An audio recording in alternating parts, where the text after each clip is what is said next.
Lagyan mo yung mangga. Pagkain nila, nakain sila ng mangga, guys. Nakain yung mga pato ng mga mangga.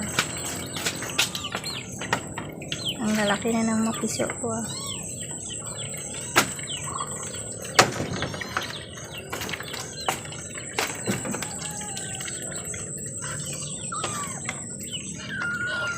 Mangitlog na yan, guys. Yung katabi ng barako na pato. Mangingitlog na yan.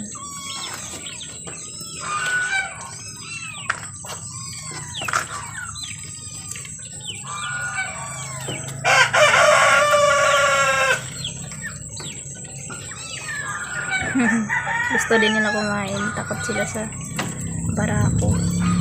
Barako